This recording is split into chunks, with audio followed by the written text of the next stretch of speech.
Good day everyone, we are the Group 1 and we are all to tackle about the law on business organization. There are three known forms in business organization: the sole proprietorship, partnership, and the corporation. Sole proprietorship pertains to the oldest, simplest, and most prevalent form of business enterprise. It is an unorganized business owned by one person. The sole proprietor is personally liable for all debts and obligations of the business. So from the word itself, sole, it means solo, single or only. So basically, this kind of business is owned by a solo person. And another thing for us to understand easier about how this business works is imagine you are running a bakery as a sole proprietor. In this business, you're all in charge. So you make all the decisions about what to bake, how to decorate, and about the marketing, you are in charge about selling your product and etc. And in this business, you and the bakery are one. So legally, there is no separation between you and the bakery. So if anything goes wrong, you're personally responsible for it. And speaking of responsibility, in terms of paying bills, dealing with suppliers, or handling customer complaints, it's all on you. You are responsible for everything that happens with the bakery. And about following the rules, just like with any business, there are rules to follow. You'll need to get any required license or permits. Of course, you have to pay taxes and follow health and safety regulations. So that's how sole proprietorship works. Obligation of sole proprietor. First, you need to secure a business license and permits. So sa tingin nyo, bakit kailangan ng isang business ang mga license and permits? So we need that documents for the regulation of safety structure and also for the appearance of your businesses. Yung license and permits na yan, siya yung nag-act as a proof na yung business mo is nasunod sa mga certain laws and ordinances. Ano-ano nga ba yung mga ordinances na yon? Meron tayong paying of taxes and included din dito yung sanitary, safety, and environmental practices standard at marami pang iba. Next naman po is to register the business name. Ito naman ay para makaiwas na magkaroon tayo ng parehong pangalan ng business natin. And if registered na yung business name mo, of course, protected na siya ng trademark law. Ano po ba yung trademark law? Ano-ano ba yung mga protection na makukuha natin dito? Anong mga possible na protection na ibigay niya sa business natin? So, protection sa sarili nating brands, logo, and company entity po. If magkakaroon man tayo ng business in the future, palagi niyong tandaan na ang business name mo remarkable and authentic na dapat sa paningin at pandinig ng ibang tao.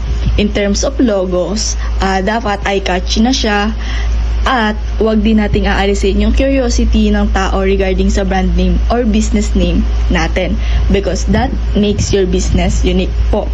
And next naman is to pay the tax. Dito naman wala po siyang pinagkaiba ang pagbabayad ng tax ng mga corporation sa sole proprietor. Yung mga sole proprietor mismo, sila yung nagbabayad ng sarili nilang tax for their businesses. Last naman po is to pay personally all debts and obligation for the business. Siyempre, as nag-iisang owner ng business mo, wala ka talagang magiging katuwang. Kumbaga, kailangan mo talagang tumayo sa sarili mong mga paa every time na makaka-encounter ka ng mga problems or issues sa business kasi wala kang investors or partners na tutulong sa'yo. So now, let's proceed to the advantages of sole proprietor. First is sole enjoyment of profit. As an individual business owner, kaya mong ma-enjoy lahat-lahat ng profits na nakukuha ng business mo kasi wala kang ka-share dito. That's why no one else can own any part of your business profits. Next is the sole proprietor can decide to continue or stop the operation. So, ayun nga po, sabi dito, business owner can decide. Unlike ng corporation, may partnership and agreement pang kailangan pag-usapan before mag-operate or gumawa ng steps sa business mo. Pag nafe-feel mo na palugi or hindi na nag-work yung business mo, you can decide immediately without asking affirmation to others. Next is low capitalization. Capital is important for every businesses. Siyempre, di ka makakapag-start pag wala tayong ilalabas na capital. But as a sole proprietor, advantage ito dahil nakabase yung capital mo sa product or services na yung offer mo sa target market. Less gastos din sa prepare works. And one tax return din po. And last is filing of taxes is generally less complicated than corporation. Sa tingin nyo, bakit less complicated? Kasi gaya nga ng sabi ko, as a sole proprietor, one tax return po. Unlike sa corporation, is quarterly nila need magbayad ng taxes. Next is the disadvantages of sole proprietor. We have personally liable to all debt and obligation of the business, burdensome because all decision and undertaking are to be carried out by the proprietor alone. So, ito naman po is very self-explanatory na siya. Gaya nga ng sabi ko kanina, wala kang magiging katuwang sa mga possible problem na kakaharapin ng business mo. That's why all the obligation is in your hand. Last is the limited ability to raise the capital. So, why? Because all the expenses that your business needed is from your own pocket lamang po. Partnership definition and concept. According to Article 1767 of the New Civil Code, it provides that by the contract of partnership, two or more persons bind themselves to contribute money, property, or industry to a common fund, with the intention of dividing the profits among themselves. Two or more persons may also form a partnership for the exercise of profession. So, sa madaling salita, kanina sa sole proprietorship, solo or single person yung nagmamanage sa business. Ito naman sa partnership, two or more individuals na yung involved sa business. And in terms sa contribution, yan, pwedeng mag-contribute yung kabilang sa partnership ng pera, ng property, or kahit ng skills nila. And about the profit sharing, ang main goal nila ay ma-divide na maayos yung profit na na-earn nila dun sa nagawa nilang business. Essential requisites of partnership. So when we say requisites, yun yung dapat mangyari or maisakatuparan para maging valid yung partnership. So una, there must be a valid contract. Kasi ang valid contract, para siyang rule book ng business. Nakapaloob dun yung mga dapat gawin, hindi dapat gawin, at kung paano mapaghahatian ng both parties yung profit, at kung paano masusolusyonan kung sakaling magkaroon ng problem dun sa business. Then second, there should be contribution of either money, property, or industry to a common fund.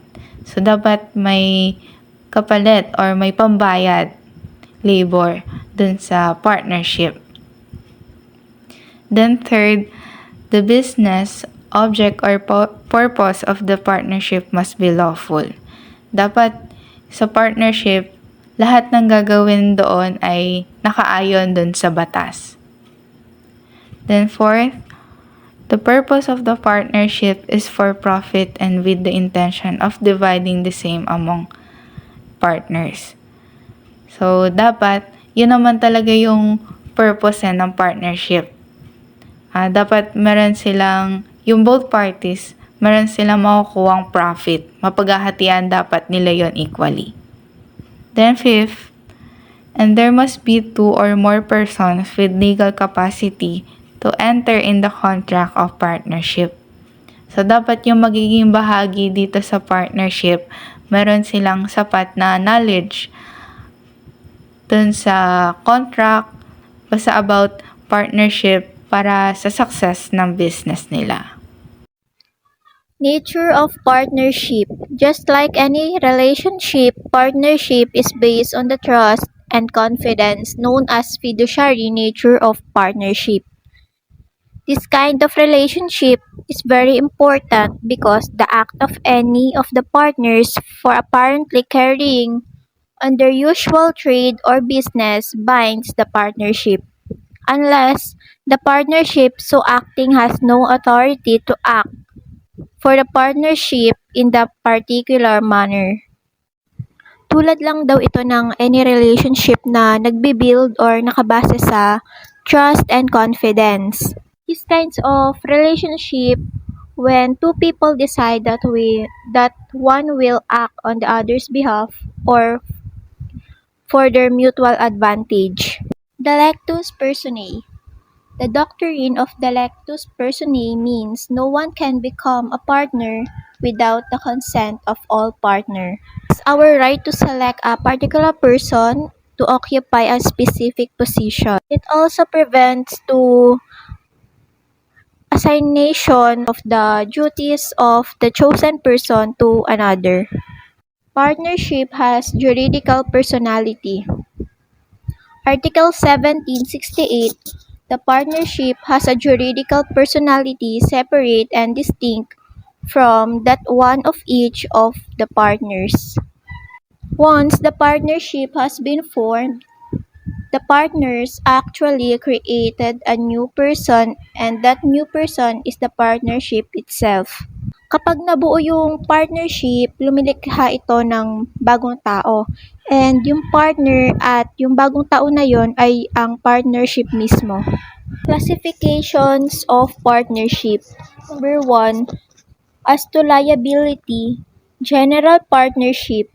A partnership where all the partners are general partners who are liable to the extent of their separate property after the partnership asset have been exhausted. Yung lahat daw ng partners in a partnership are considered as general partners. And their liability extends to their separate property once the assets have been exhausted or naubos na. Limited partnership. A partnership with one or more general partners and one or more limited partners. Limited partnership daw po is binubuo ng 2 or more partners. General partner who manage the business and who has unlimited personal liability for the debts and obligation of the partnership. And yung limited partners who have limited ability but cannot participate in management. Number 2, as to duration. Partnership at will is a partnership without a fixed duration set by the partners. It may be terminated depending upon the will of the partners. Dito naman po is without a fixed duration. Parang wala po siyang sinet na schedule or time kung kailan matatapos and it depends lang po sa partner kung kailan matatapos. Partnership for specific period is a partnership which is agreed upon to exist only for a specific term or period or for the accomplishment of a particular undertaking. Kung sa partnership at will without a fixed duration, dito naman po is with fixed duration. And it's like parang may kasunduan na specific date or schedule na yung ganito is dapat tapos na. Or pwede ring ma-end once yung na-accomplish na yung bagay na yun. Form of partnership. As a general rule, since partnership is a contract, and is perfected from time of the meeting of the minds of the partner. So sa mga katuwid po, ang pakikipagnegosyo ay maaaring mabuo sa anumang anyo na ito ay maaaring pasalita o nakasulat. So these are the situation where the contract of the partnership must be in special for its validity. 1. If the property contributed is mobile or real rights, the contract of partnership must be in writing in public documents. So ang kontrata daw po ng pakikipagnegosyo ay dapat nakasulat sa anumang publikong dokumento, meaning ito po is naka-notarize. So number 2. If the partnership has the capital of 3,000 pesos or more sa pera o ari-arian, ang kontrata ay dapat na sa public instrument at dapat itala ito sa Office of the Security and Exchange Commission or SCE. Number 3. In case of limited partnerships, the law provides the parties must be signed and write the certificates that were limited or LTD must be added in the partnership name. The said certificate should be filed for the record of the Office of Security and Exchange Commission or SCE. According to Justice Edgardo Paras, kung ang ibinungkahing limitadong partnership ay hindi sumunod sa mga kinakailangan, ito ay hindi may ituring ni isang limitadong pakikipagnegosyo, ngunit pangkahalatang negosyo. Form of partnerships. 1. Capitalist partner. So, is one who contribute capital or property or money. So, ang capitalist partner daw po is sila po yung nag-aambag ng pera or property sa businesses. A capitalist partner cannot engage in other business stipulation to contrary void. So, hindi sila maaaring makisali sa ibang negosyo. At ito is walang bisa kung makikisali sila. So, B. A capitalist partner cannot engage in other business. So, ayun nga, hindi sila pwedeng sumali sa ibang negosyo. C. A capitalist partner shall receive a share of profit. So, makakatanggap po daw sila ng bahagi ng tubo sa kanilang negosyo. D. A capitalist is always liable for losses. So, bilang capitalist, so sila po is may pananagutan if malugi ang negosyo. Number 2. Industrial partner is one who contribute industry or skill. So, ang industrial partner daw po, ito po isang individual, company or organization that work with a research project to provide expertise, resources, and skill. A. An industrial partner can engage in business for himself. So, hindi daw po sila pwedeng makasali sa negosyo para sa kanilang sarili. Kasi nga, organization or company sila. So, B. As per profit, the industrial partner shall receive such a share as may be just equitable under the circumstances. About naman daw po sa profit, ang industrial, ay dapat makatanggap daw po sila ng share as may be just equitable and under the circumstances. C. An industrial partner shall not liable for losses. So, ang industrial daw po ay hindi liable for sa pagkalugi ng negosyo. 3. Capitalist industrial partner is a partner who contribute both capital and industry. Ito po is isang kasyosa na nag-aambag ng capital sa industriya. So, if industrial partner contributes capital aside from his service, she shall also receive a share profit in proportion of his capital. Sabi daw po dito, if ang industrial partner daw po is nagko-contribute bukod sa kanyang services, ay dapat daw po makatanggap ito ng share na ayon sa kanyang capital. So, 4. General partner. So, ito po is partner who liable beyond the extent of what he has contributed. Number 5. Limited partner is a partner in limited partnership is liable to extent of what is contributed. So, dito po is limited partner, ito po ay limitado yung pakikipagnegosyo niya at liable siya sa kung ano yung kanyang na-contribute. So, A limited partner cannot contribute only cash, the other property but never industry. 6. Managing partner is a partner who manage business partnership. So, sila po yung nagmamanage ng business ng partnerships. If wala pong manage ng partner, lahat po ng partner ay dapat mag-manage. Management of the partnership. In the context of business organization law, management of a partnership refers to how the partners collectively or individually oversee and run the business. Partnerships typically operate under an agreement that outlines the rights and responsibilities of each partner, including their roles in managing the business. This can include decision-making processes, delegation of authority, and protocols for resolving disputes of conflicts among partners. Management and structures can vary depending on the type of partnership and the terms outlined in the partnership agreement. Rights of partners. The partner may associate another person with him in his share, but the associate shall not be admitted into the partnership without the consent of all other partners. So, dito po, yung mga kasali sa partnership, pwede po silang mag-join ng isa pang individual to share in their stake of the partnership.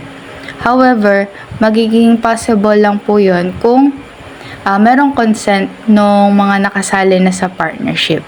Kasi kung hindi, hindi po possible na maging kabilang yung individual na yon sa partnership business. Then second one, right to inspect and copy partnership books. So lahat po ng kabilang sa partnership, meron silang karapatan na ma-access at ma-review yung partnership books and records. Kasi sa pamamagitan nito, mas nagiging stay informed about dun sa financial status at operations ng partnership. And then third, right to demand a formal account of partnership affairs. So, yung mga partners po, yung mga kabilang sa partnership, pwede po sila mag-request ng formal accounting of the partnership financial affairs. Kasi kapaki-pakinabang yon sa mga significant events katulad ng dissolution of the partnership, kapag mag-e-end na yung contract, at gain din yung allegations of misconduct or simply for routine transparency. Number 4, right to receive profits. Syempre yun naman yung pinaka-goal ng partnership para ma-divide yung profit na na-earn dun sa business. So, yung mga kabilang sa partnership, dapat meron silang makukuhang profit dun sa business na na-establish nila. Distribution of profit. Under Article 1797 of the Civil Code, the profit of the partners shall depend upon the agreement of the partners. In case they fail to stipulate, the parties' share in the profit shall be in proportion to what he may have contributed. So it means, by the contract of partnership, 2 or more persons find themselves to contribute money, property, or industry to a common fund with the intention of dividing the profit among themselves. For example, Robbie, Paul, Lenin, and Dana decided to form a restaurant business. So they contribute 10,000 to 40,000. Then Robbie gets 15%, Paul, 20%, Lenin, 30%, Dana, 35%. Since they agreed upon the contribution of their business, so dito papasok yung Article 1797 of the Civil Code. So in case they fail to stipulate, the parties' share in the profit shall be in proportion to what he may have contributed. Kumbaga, kung magkano yung inambag nila sa business na yun, then nag-failed sila mag-ambag, kung ano yung binigay nila is dapat yun din is bumalik din sa kanila. kung magkano yung inambag nila. Distribution of losses. The losses shall be distributed in conformity with the agreement.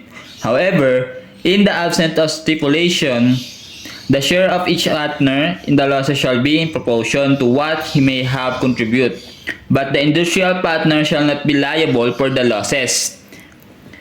The distribution of losses in a partnership means that when the business incur those losses turn up their agreement. However, there's no specific agreement in place.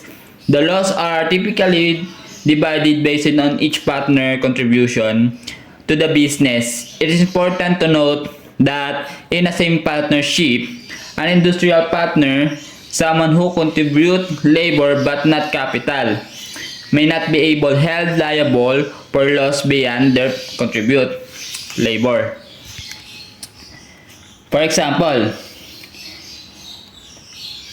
imagine a partnership between two friends, Sarah and Mark.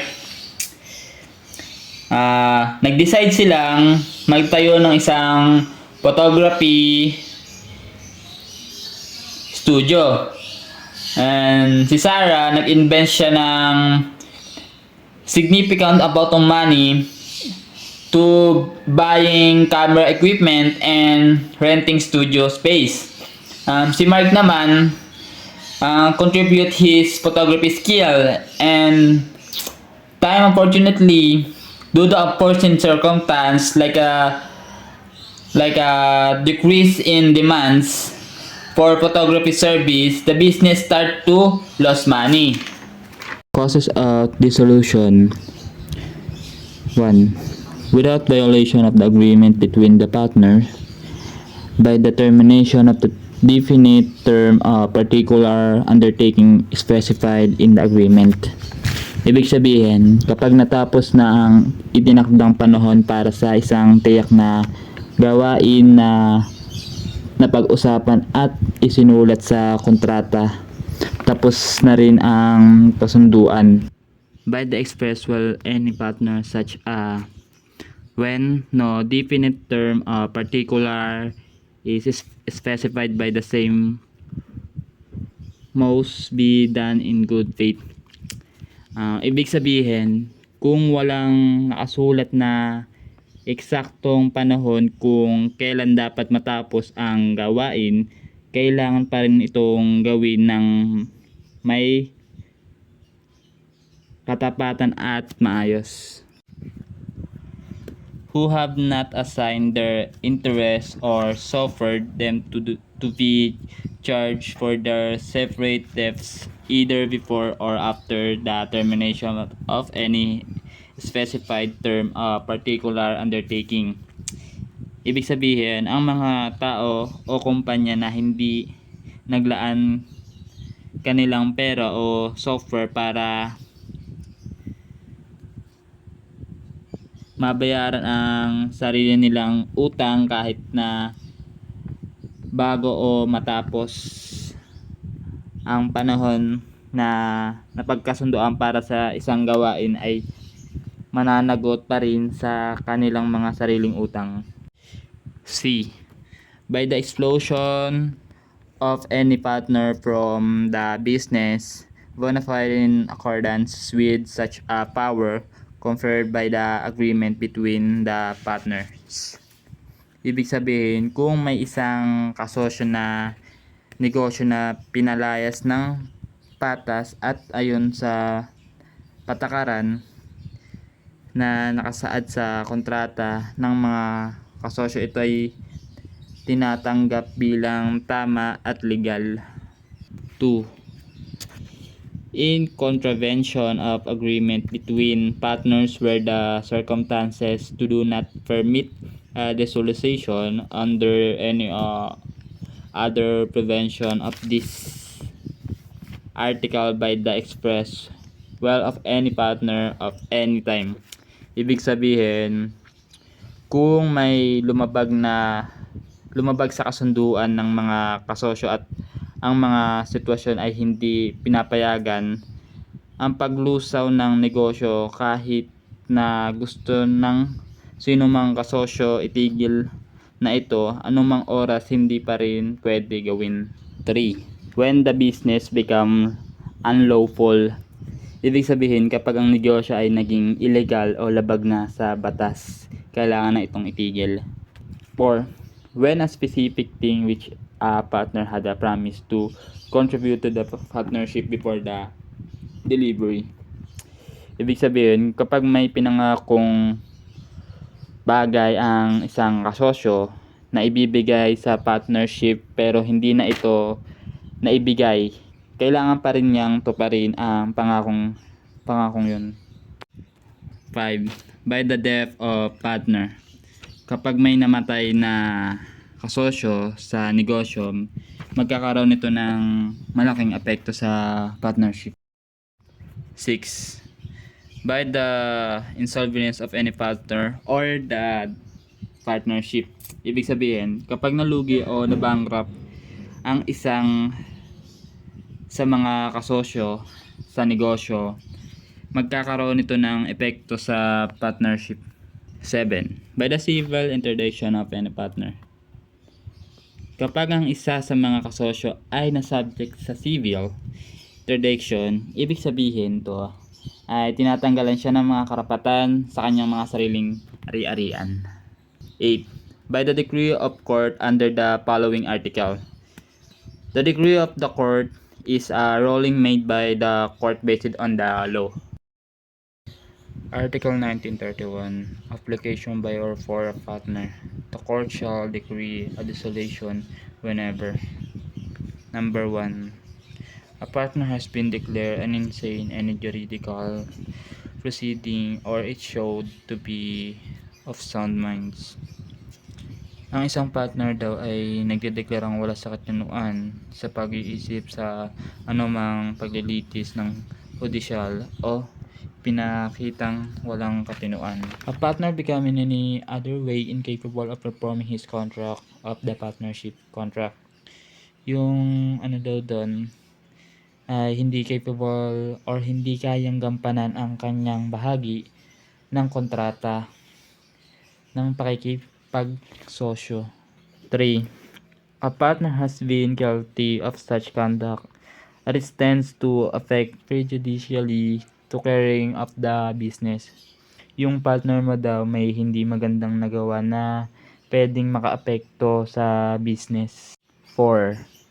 A partner willfully or persistently comment to a branch of the partnership agreement or otherwise so conduct himself in matters relating to the partnership business that it is no reasonable practicable to carry on the business in partnership with him. Meron isang kasosyo mo daw na patuloy na lumalabag sa isang bahagi ng kasunduan ng partnership na nasa kontrata. 5. The business on the partnership can only carried on at a loss. Ang negosyo ng partnership ay maaari lamang ipagpatuloy kahit na nasa pagkalugi na. 6. Other circumstances render a dissolution equitable if the grounds of dissolution is raised on Article 1831. There is no need to file petition before court to issue a decree for dissolution. May iba pang sitwasyon na nagiging rason para maging makatarungan ang pagwawakas ng isang partnership, lalo na kung ang batayan para sa pagwawakas ay nakabantay sa Article 1831. Advantages and disadvantages of forming partnership. Advantages. It is easy to form since generally partnership is formed by mere consent, easy to make decision, and more capital is available in the business. Disadvantages. The partners are liable for the actions of their co-partners, easy to dissolve. If the partnership is unable to pay the debts, the personal assets of the general partners are liable, and internal conflict or personal interest of certain partners is always probable. Corporation. Ano nga ba ang corporation? Corporation ay may sariling legal entity and separate siya from its owner. So, yung legal entity, meaning nun is has right and obligations to hire employees, enter to contracts, borrow money, pay taxes. And so, since si corporation as separate entity, limits lang yung liability niya sa may-ari ng business or from its owner. Example, si shareholder o si stockholder na parte ng corporation, meron siyang rights and invest money sa company na yon, pero hindi siya liable sa damage ng kumpanya. Or example, yung company na yun is may utang, may kaso or dinemanda, pero ang kagandahan ng may corporation sa isang business, isang company, kahit mamatay man yung mismong owner, is mag-run pa rin yung business na yon. Kumbaga, pang long term siya. So, ito yung mga attributes ng corporation. Number 1, artificial being. So, si corporation daw is artificial being dahil galing siya sa law with rights, powers, accorded to natural person. In the doctrine of corporate entity, the general rule is that the corporation is separate and distinct. A creditor cannot go after the board of directors or stockholder for the debts of the corporation. For example, ABC Corporation borrowing money from Mr. X. If Mr. X now would want to demand payment for the loan that was obtained by the ABC Corporation, so ang dapat niya singilin is yung ABC Corporation mismo. Sa assets dapat ng ABC Corporation kukuha ng pambayad sa utang kay Mr. X. At hindi pwedeng singilin ni Mr. X yung mga board of directors or stockholders kasi hindi sila obligadong bayaran ang utang ng ABC Corporation gamit ang mismong pera nila. In piercing the veil, a creditor can go after the guilty board of directors or stockholders for committing the fraud. Kung napagdesisyonan ng board of directors na wag nang bayaran at takbuhan na lang si Mr. X sa pamamagitan ng pag-dissolve ng ABC Corporation at bumuo ng panibagong corporation, dito na papasok ang doctrine of piercing the veil of corporate entity, meaning pwede na niyang singilin o kasuhan ang mga board of directors who are guilty for committing the fraud.